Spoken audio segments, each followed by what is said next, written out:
റാം നാരായൺ റാം. ഇന്ന് ഞങ്ങൾ എങ്ങനെ ധ്യാനം ചെയ്യുന്നു, എത്ര നേരം ചെയ്യുന്നു, എപ്പോഴൊക്കെ ചെയ്യുന്നു എന്ന് ഞങ്ങളുടെ ജീവിതയാത്രയുമായി ബന്ധപ്പെട്ട് പറയാൻ പോകുന്നു. നിങ്ങൾക്ക് മുന്നിൽ ഞങ്ങൾ ഇരിക്കുമ്പോൾ ഞങ്ങളുടെ ഉള്ളിൽ അനവധി മനസ്സുകളും ആത്മാക്കളും ഉണ്ട്. ഇവയെല്ലാം പ്രകൃതിയാണ് നൽകിയിരിക്കുന്നത്. ആ മനസ്സുകളെയും ആത്മാക്കളെയും നമ്മൾ ഒറ്റയായി ധ്യാനത്തിലിരിക്കുക എന്ന് പറഞ്ഞിരിക്കുന്നു. ഞങ്ങളുടെ ഗുരു ബാലക് ബ്രഹ്മചാരി ജി സാധാരണ മനുഷ്യൻ അല്ല. അദ്ദേഹം എല്ലാവർക്കും ആകാശം പോലെയാണ്, എല്ലാവരുടെയും റാം നാരായൺ റാം ആകുന്നു. സാധാരണയായി ഞങ്ങളുടെ പേര് ശങ്കർ സർക്കാർ, അതാണ് മാതാപിതാക്കൾ നൽകിയ പേര്. പക്ഷേ ഞങ്ങളുടെ യഥാർത്ഥ പേര് റാം നാരായൺ റാം ആണ്. സത്യം പറയേണ്ടിയിരുന്നാൽ എല്ലാവരുടെയും യഥാർത്ഥ പേര് അതേ തന്നെയാണ്. ഞങ്ങളുടെ ശരീരത്തിൽ ഉള്ളത് ഒക്കെയും കൂടി നമ്മുടെ പേര് ശങ്കർ സർക്കാർ ആയി മാറിയിരിക്കുന്നു. റാം നാരായൺ റാം എന്നത് ഒരു നാമമല്ല, അത് ഒരു കണമാണ്. ആകാശത്തിലും ഭൂമിയിലും വായുവിലും ജലത്തിലും ഉള്ളത് ഒക്കെ ചേർന്നതാണ് റാം നാരായൺ റാം. 1972 മഹാഗുരു ബാലക് ബ്രഹ്മചാരിജിക്ക് നിന്നാണ് ഞങ്ങൾക്ക് ദീക്ഷ ലഭിച്ചത്.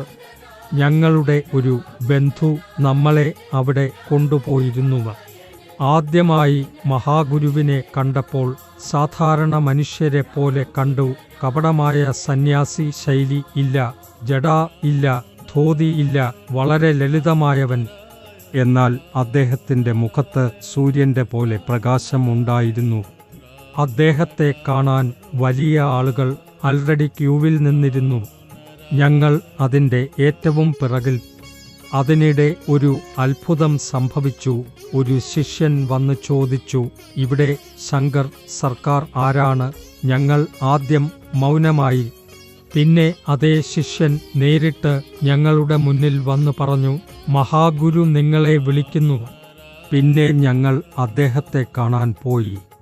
അദ്ദേഹം ഞങ്ങളെ അടുത്തേക്ക് വിളിച്ച് താൻ ഇരിക്കുന്നതിൻ്റെ വലതുവശത്തെ നിലത്തിൽ ഇരിക്കാൻ പറഞ്ഞു.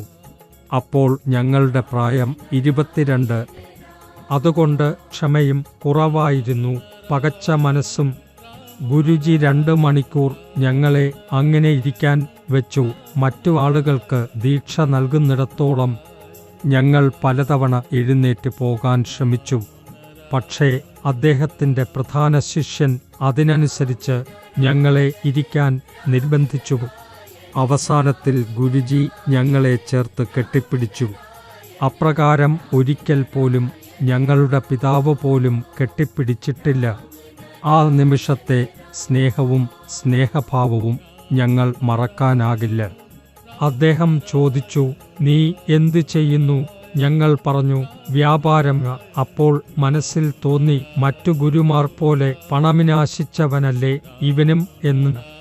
ഞങ്ങൾ പേഴ്സ് എടുത്ത് അതിൽ ഉണ്ടായിരുന്ന നല്ല തുക അദ്ദേഹത്തിന് മുന്നിൽ വച്ചു. അദ്ദേഹം പറഞ്ഞു, ഇത് എനിക്ക് വേണ്ട, ഇത് നിനക്ക് തന്നെ ആവശ്യം വരും. അദ്ദേഹം പറഞ്ഞു, നീ എത്ര പണം സമ്പാദിച്ചാലും അതിൽ കുറച്ച് മാത്രം ചെലവാക്കുക, ബാക്കി എല്ലാം സൂക്ഷിച്ച് വെച്ചുകൊള്ളുക. അപ്പോൾ വരെ മഹാഗുരുവിൻ്റെ ചിന്താഗതിയെക്കുറിച്ച് ഞങ്ങൾക്ക് ധാരണയില്ലായിരുന്നു. എന്നാൽ ഇന്നു അവരുടെ പ്രചാരണത്തിനും പ്രവർത്തനങ്ങൾക്കുമുള്ള എല്ലാ ചെലവിനും ആ പണമാണ് ഉപയോഗിച്ചുകൊണ്ടിരിക്കുന്നത്. നമ്മുടെ മഹാഗുരു സത്യത്തിൽ അതീവ മഹാനായ ആളാണ്. അദ്ദേഹം സമൂഹത്തോടും ജീവിതത്തോടും ഉള്ള കണ്ണുകൾ നമുക്ക് തുറന്നു നൽകി. പിന്നെ അദ്ദേഹം ഞങ്ങൾക്ക് ബീജമന്ത്രം റാം നാരായൺ റാം നൽകിയതും അതായിരുന്നു. അതിനുശേഷം ജീവിതത്തിൽ അത്ഭുതകരമായ സാന്ദ്രമായ മാറ്റങ്ങൾ സംഭവിച്ചു. റാം എന്ന് അർത്ഥം ആകാശം, അനന്തം, സർവശക്തൻ, സൃഷ്ടിയുടെ മുഖ്യകാരണമാണ്. നാരായൺ സകല നക്ഷത്രങ്ങളും ഗ്രഹങ്ങളും ഉൾക്കൊള്ളുന്ന ഈ വിശ്വത്തിൻ്റെ പ്രതിനിധിയാണ്. മറ്റൊരു റാം എന്നത് നമ്മളെ സകല ജീവജാലങ്ങളും ചെടികളും ധൂളികളും എല്ലാ സജീവതയും റാം നാരായൺ. റാം എന്ന നാമത്തിലെ അർത്ഥം കൊണ്ട് അനന്തമായ ജീവജാലങ്ങൾ ഉരുത്തിരിഞ്ഞു. ആകാശത്തിലെ ഗ്രഹങ്ങൾ, നക്ഷത്രങ്ങൾ എല്ലാം ജീവനും ചൈതന്യവുമുള്ളവയാണ്. അവർക്ക് ദാഹം, വിശപ്പ്, ദുഃഖം, വേദന, പ്രശ്നങ്ങൾ ഉണ്ടാകും. നമ്മുടെ ശരീരത്തിൽ അനവധി ചിന്തകൾ വരുന്നുണ്ട്. അതിനിടെ നമ്മുടെ വിവേകം ഇടപെടുന്നു, ഞങ്ങളെ വഴി കാണിക്കുന്നു, തെറ്റുകൾ കാണിക്കുന്നു. എന്നാൽ ചിലപ്പോൾ കേൾക്കുന്നു, ചിലപ്പോൾ അല്ല. അതിനാൽ തെറ്റുകളും അപകടങ്ങളും സംഭവിക്കുന്നു. റാം നാരായൺ. റാം എന്ന നാമം ജപിക്കുന്നത് എല്ലാരെയും ഒരുമിച്ച് കൂട്ടാൻ, സമാധാനത്തിനും സമത്വത്തിനും ഉള്ളകത്തിലെ ആനന്ദത്തിനും ആത്മബോധത്തിനും ആത്മവിശ്വാസത്തിനും സ്വയം സ്നേഹത്തിനും സഹായിക്കുന്നു. പ്രകൃതിയുടെ സത്യം വഴിയിൽ നയിക്കുന്നു.